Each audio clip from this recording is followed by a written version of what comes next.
Hello viewers, welcome back to my channel. Guys, আজকে আমরা এসেছি রাজশাহীতে। গাইজ, এখানে আসলে টেস্টি ট্রিটের একটা ব্রাঞ্চ ওপেন আছে। তো এখানে আমরা বার্গার অর্ডার করেছিলাম।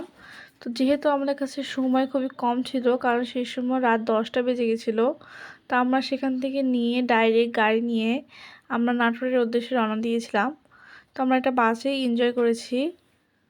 গাইস, এদের প্যাকেজিংটা অনেক ভালো এবং বার্গারের সাথে দুটো টমেটো সস দিয়েছে। তো আমরা এখন এটা ট্রাই করব। গাইস, বার্গারের যে ডোটা মানে যেই ওপরে যেই পাউরুটির মতো থাকে সেটা অনেক বেশি সফট এবং ফ্লাফি আছে, এবং এর ভিতরকার যেই কোডিংটা আছে সেটাও অনেক বেশি ওভারলোডেড দেওয়া ছিল। এর ভেতরে লেটুস পাতা দেওয়া নেই, কারণ আমরা আবার লেটুস পাতাটা খাই না। বিশেষ করে আমার যে বোনটার সাথে আমি এটা কিনেছিলাম তার লেটুস পাতা পছন্দ না, এজন্য আমরা লেটুস পাতা ছাড়া নিয়েছিলাম।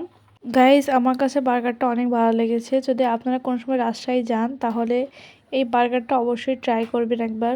আজকের মতো ভিডিওটা এখানে শেষ করছি। নেক্সটে দেখা হবে আবার নতুন একটি ভিডিও দিয়ে।